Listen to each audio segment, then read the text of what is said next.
Prêt, envoyé.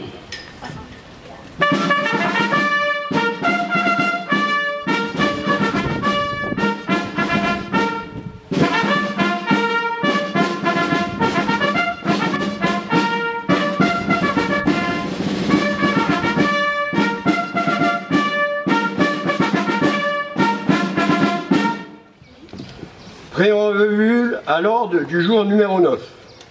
Le 8 mai 1945, le général Delatte de Tassigny, devenu depuis maréchal, signait à Berlin l'acte de capitulation et de l'Allemagne. Officiers, sous-officiers, caporaux et soldats de la première armée française, le jour de la victoire est arrivé.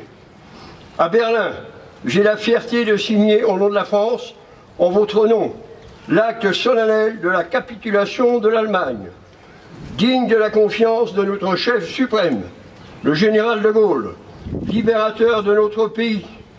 Vous avez, par vos efforts, votre ferveur, votre héroïsme, rendu à la patrie son rang et sa grandeur.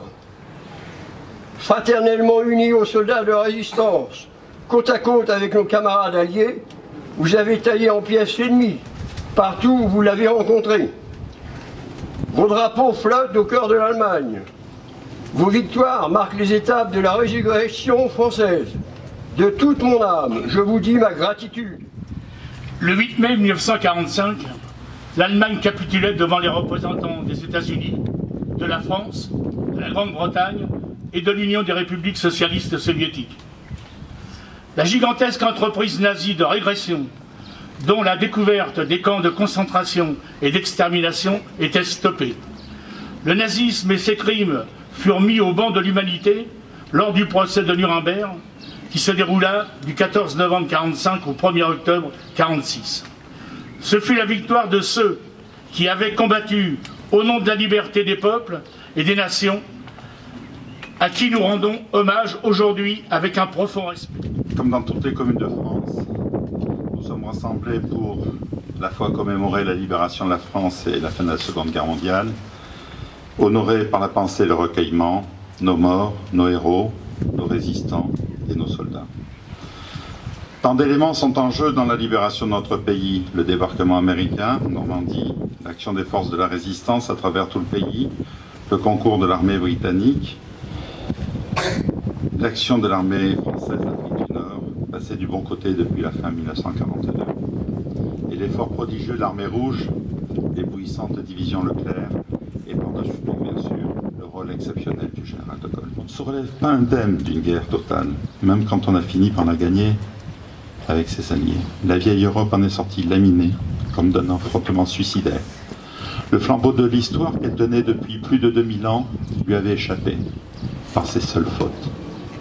Aussi, je vous remercie, vous tous, ici présents, non seulement de participer à ce devoir de mémoire, merci aux enseignants qui amènent les enfants.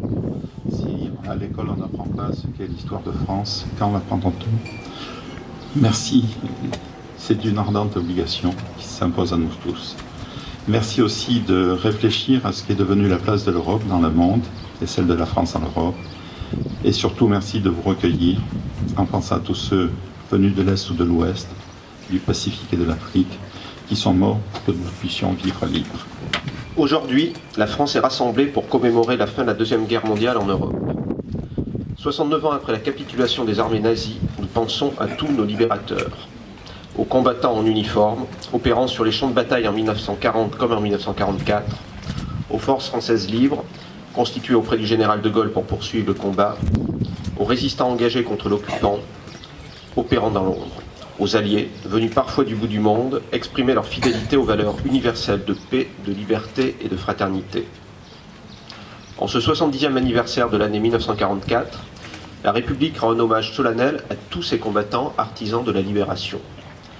Ceux venus de métropoles et d'Afrique du Nord, engagés dans la campagne d'Italie qui entrèrent dans Rome le 4 juin 1944, ceux venus de près de 15 nations, engagés dans l'opération Overlord, qui débarquèrent le 6 juin 1944 en Normandie, ceux sous le commandement du général Delatte, venus de métropoles d'Afrique et d'outre-mer, engagés dans l'opération Dragoon, qui prirent pied en Provence le 15 août 1944.